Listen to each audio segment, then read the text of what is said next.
हाँ, नमस्ते। हमेशा खुश रहो बिटिया। डॉक्टर सुशील कुमार शर्मा, आयुर्वेद फैकल्टी, अष्टांग हृदय, BMS फर्स्ट ईयर, ज्योति विद्यापीठ, वुमेन्स यूनिवर्सिटी जयपुर। चतुर्दश अध्याय, 13वां अध्याय खत्म हो गया था। चतुर्दश अध्याय का पहला चैप्टर मैं आपको पढ़ाने जा रहा हूँ, पहला भाग पढ़ाने जा रहा हूँ। इसमें दोष उपक्रम, अभी तक दोषों के लक्षण वगैरह, दोषों की सारी व्यवस्थाएं थी। अब दोषों की उपक्रम यानी दोषों की चिकित्सा के बारे में इसमें बताया गया है कि दोषों की चिकित्सा किस प्रकार से करनी चाहिए। तो चिकित्सा के बारे में इसमें वर्णन बताया गया है। तो इसमें है विविध प्रकार के दोषों की चिकित्सा है। तो उपचार के दो भेद बताए गए हैं इन्होंने, उपचार के दो भेद उन्होंने बताए गए हैं कि उपचार उपक्रम से ही द्विधा द्वे विक्रमो मत है। एक को संतर्पण से, द्वितीय अवतर्पण से। ग्रहणो लंघनश्चेति तत्पर्याय मुहादितो ग्रहणम यत् बृहत्वाय लंघनम लाघवाय यत् देहस्य। ये इसकी परिभाषा बताइए, ग्रहण की और लंघन की, तो उनकी परिभाषा बताइए। ये नीचे वाली लाइन श्लोक याद भी करने वाला है। अब इन्होंने बताया उपक्रम यानी उपचार दो प्रकार के बताए हैं। सारे उपक्रम जो है चिकित्सा दो प्रकार की बताई गई है, एक कृश व्यक्ति के लिए, एक स्थूल व्यक्ति के लिए। तो कृश व्यक्ति के लिए तो अपन क्या करेंगे, कृश का मतलब कमजोर, कमजोर व्यक्ति के लिए तो ग्रहण चिकित्सा करेंगे यानी संतर्पण चिकित्सा करेंगे। और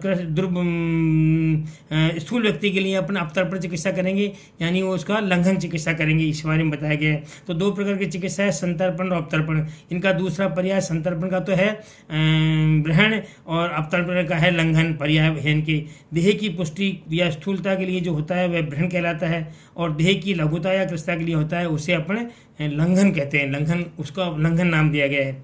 भवत है प्रायो भौम भौम भौमा पचित रचिते, मतलब इन्होंने क्या है, भवत है प्राय ब्रहण द्रव्य, जितने भी ब्रहण यानी जो ताकतवर द्रव्य हैं वो पार्थिव पार्थिव कहलाते हैं, यानी पार्थिव और जलीय होते हैं। भौम आप लिखा है ना, भौम आप, तो पार्थिव जल ब्रहण जब जो है पार्थिव और जलीय होते हैं। और लंघन जो द्रव्य है ना, मति रेचित है, इसमें लिखा है मति रचित है, यानी अन्य द्रव्य जो है यानी लंघन द्रव्य है अग्नि, वायु अथवा आकाश भी होते हैं। ये प्राय लिखा है इसमें, क्योंकि प्राय का मतलब ये और भी हो सकता है इसके अलावा भी, लेकिन प्राय इस तरह से होते हैं कि ब्रहण द्रव्य जो होंगे पार्थिव और जलीय होंगे, और लंघन द्रव्य अग्नि, वायु और आकाशीय होंगे। इनका ध्यान रखना है। आगे स्नेहन कर्म के पूर्वोक्त दो अंतर्भाव। स्नेहन में क्या है, स्नेहनम रुक्षणम कर्म, स्वेदनम स्थनम च यत् भूतानाम तदपि दैवेद्यम द्वितीय नाति वर्तते।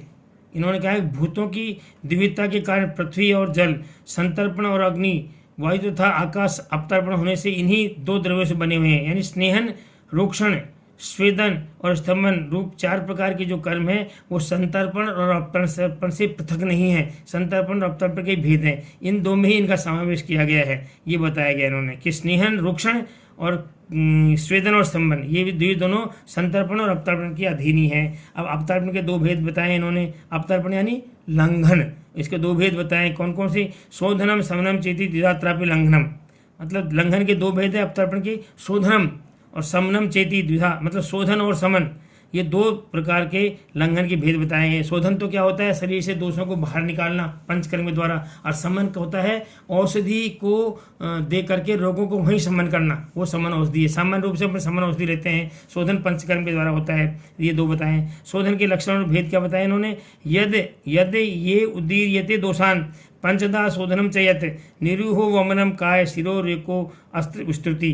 इन्होंने देखो इसका परिभाषा बता दी कि शोधन किसे कहते हैं, लक्षण क्या है। ये उदीर्य दोषान, मतलब जो दोषों को बाहर निकालने की प्रेरित करे, शोधनम से वो शोधन कहलाता है। जो दोषों को शरीर से बाहर प्रेरित करे वह चिकित्सा शोधन है। यह चिकित्सा 5 प्रकार की थी। पंचदा शोधनम, पंचदा बताया उनको, कौन सी, नीरूहो यानी बस्ती, वमनम वमन, काय शिरोविरेक यानी काय विरेचन यानी नश्य, शिरोविरेचन नश्य इसका बताया, और आगे रक्तस्राव यानी रक्त को बाहर निकालना। मतलब कुल मिला के 5 प्रकार के बताए हैं, बस्ती, वमन, काय विरेचन, शिरोविरेचन और रक्तस्राव। मतलब बस्ती होगी और वमन हो गया, काय विरेचन का मतलब वो विरेचन हो गया, और शिरोविरेचन का मतलब नश्य हो गया, और रक्तस्राव यानी रक्त स्तंभक, रक्त को बाहर निकालना, दूसरे रक्त को बाहर निकालना, इस तरह होता है। आगे है समन के लक्षण के भेद। समन जो है उसके भेद बताए हैं। न शोधिति दोष, ये दोषान समानो नोदीरति, मतलब इसके लक्षण बताएं कि समन किसे कहते हैं कि न शोधे, जो दोषों का शोधन नहीं करे और समान को भी दोषों को शोधन भी नहीं करें और समान को बाहर निकालने के लिए उत्तेजित भी नहीं करें। और समी करोति सम विषमान, और विषम दोषों को समी करे। समनम, वो समन कहलाती है, वो समन औषधि कहलाती है। तच्च सप्तधा, वो 7 प्रकार की होती है। कौन कौन सी? पाचनम, दीपनम, क्षुत, व्यायाम, आतप, मारुता। यानी पाचन, दीपन, भूख, प्यास, व्यायाम, धूप और वायु, इस प्रकार से ये 7 प्रकार की समन औषधि होती है। वायु आदि का समन, अब वायु आदि का समन कैसे होगा? ब्रहणम समनम त्वेय वायु पित्त अनलसिचय, कि ब्रहण तो केवल वायु अथवा पित्त युक्त वायु को समन ही करता है। ब्रहण तो केवल वायु अथवा पित्त युक्त वायु का समन ही करता है, ये बताया इन्होंने। आगे है ब्रहण योग्य मनुष्य। अब ब्रहण मतलब ब्रहण औषधि, जो ब्रहण का मतलब ताकत शक्तिशाली करने के लिए यानी पुष्ट करने के लिए औषधि किसको दें, तो उसको बताया ब्रहण योग्य मनुष्य कौन कौन से हैं। तो उन्होंने लिखा है ब्रहेद व्याधि, मतलब किस व्यक्ति को ग्रहण कराना चाहिए, उसके लिए लिखा है ब्रहेद व्याधि भैषज मध्य स्त्री शोक कर्षितान, मतलब उन व्यक्तियों को ग्रहण कराना चाहिए जो रोग से पीड़ित हो, औषधि से पीड़ित हो, मध्य सेवन से पीड़ित हो, स्त्री सेवन से पीड़ित हो और शोक से पीड़ित, शोक कर्षितम, शोक से पीड़ित हो। आगे लिखा है भार अध्यो उरक्षत क्षीण रूक्ष दुर्बल वातलान, और जो भार ढोने वाले हों, भार को ढोते हों, उठाते हों, उन व्यक्तियों को अध्व यानी जो पैदल चलते हों, उन व्यक्तियों को, उरक्षत के रोगी हों, रूक्ष हों, दुर्बल हों, वात प्रकृति के हों, उन रोगियों को ग्रहण कराना चाहिए। आगे लिखा है गर्भिणी सूतिका बाल वृद्धान, गर्भिणी को, सूतिका जिन्होंने अभी प्रसव हुआ है उसको, बालक को, वृद्ध को, इन सब व्यक्तियों को ग्रहण औषधि देनी चाहिए। और ग्रीष्म में अपनाने में भी, और ग्रीष्म ऋतु में अन्य, इसके अलावा अन्य लोगों को भी ग्रहण कराना चाहिए। आगे ब्रहण औषध कौन कौन सी हो सकती है ग्रहण कराने के लिए, तो इसमें औषध के बारे में बताया है कि मांस क्षीर सीता सर्पीर मधु स्निग्ध बस्ती भी स्वप्न सैया सुखम अभ्यंगम स्नान निवृत्ति ब्रहणी, ये सब ब्रहण औषधि हैं। क्या क्या? कि मांस, दूध, चीनी, घी, मधुर एवं स्निग्ध बस्तियाँ, नींद, सैया सुख, अभ्यंग, स्नान, मन की शांति और आनंद, ये सब ग्रहण करने वाले हैं। यह ग्रहण का मतलब ये सब ताकत, मनुष्य को ताकत पुष्टि प्रदान करने वाले हैं। लंघन योग्य मनुष्य कौन कौन से हैं, लंघन किनको कराना चाहिए, उसके लिए लिखा है कि मेहा मेद मेदा मेहा मदोष स्निग्ध ज्वर उरुस्तंभ कुष्ठित विसर्प विदृधि प्लीहा सिर कंठ अक्षिरोगिणे स्थूलांश लंघये नित्यम शिशिरेत अपरानपि। बहुत सुंदर लिखा है इन्होंने कि लंघन के योग्य पुरुष कौन कौन से हैं कि प्रमेह रोगी, आमदोष के रोगी, अतिस्निग्ध रोगी, ज्वर, उरुस्तुंभ, कुष्ठ रोगी, विसर्प रोगी, विधृति रोगी, प्लीहा रोगी, सिर कंठ और आँख के रोगी तथा स्थूल पुरुष को सब समय लंघन करना चाहिए। शिशिर काल में पुरुष दूसरे पुरुषों को भी लंघन कराना चाहिए। शिशिर काल में सर्दी के ऋतु में दूसरे पुरुष को भी, इनके अलावा भी और को भी लंघन कराया जा सकता है। आगे है कि शोधन का विवेचन क्या है। तत्र शोधनम स्थौल्य बल पित्त कफा अधिकान आम दोष ज्वर सर्दी अतिसार हृदय आमयम। इन्होंने बताया है कि शोधन का विषय क्या है। स्थूल व्यक्ति को बल पित्त और कफ की अधिकता वालों को संशोधन से लंघन कराएं, इनको संशोधन से लंघन कराना चाहिए। और इसके अलावा जो आम दोष से पीड़ित हो, उनको ज्वर हो, वमन हो, अतिसार हो, हृदय रोगी हो, हृदय, इन सबको इसमें शोधन करना चाहिए। आगे विबंध गौरव उद्गारम हृदलास दिभि आतुरान मध्य स्थौल आदिकान प्राय पूर्व पाचन दीप नहीं। और आगे लिखा है इन्होंने कि इस तरह से जो जिनको विबंध हो, भारीपन हो, उद्गार हो, जिम में चलना हो आदि से पीड़ित रोगी हों तथा मध्यम रूप से स्थूल हों, पित्त कफ और मध्य अधिकता वालों को पाचन और दीपन औषधियों से लंघन करना चाहिए। इनको सिर्फ क्या करना चाहिए, शोधन की आवश्यकता नहीं है, दीपन पाचन औषधि देके इनको लंघन कर देना चाहिए। और ए भी रेवा मेवातोनान हीन स्थौल्य बलादिकान क्षुत उष्ण निग्रह दोषांतवान मध्य बल दृढ़ान। मतलब इसके अलावा जो आगे उन्होंने बताया कि जो रोगी मध्य बल के हों, यानी अल्प बल हो, हीन बल हो, पित्त और कफ वाले रोगी हो, भूख और प्यास को रोकने से लंघन कराना चाहिए। इनको भूख और प्यास को रोक के फिर लंघन कराना चाहिए। मध्यम बल वाले वात पित्त कफ दोषों से पीड़ित हों एवं दृढ़ शरीर वाले हों, वायु धूप और व्यायाम से लंघन कराएं। इन वायु से मतलब इनको वायु में खड़ा कर दें, धूप में खड़ा कर दें, ऐसे लंघन कराएं। तथा अल्प बल वाले पुरुषों को वायु धूप और व्यायाम से लंघन कराएं। जिनका बहुत ज़्यादा अल्प बल है उनको इस तरह लंघन कराएं।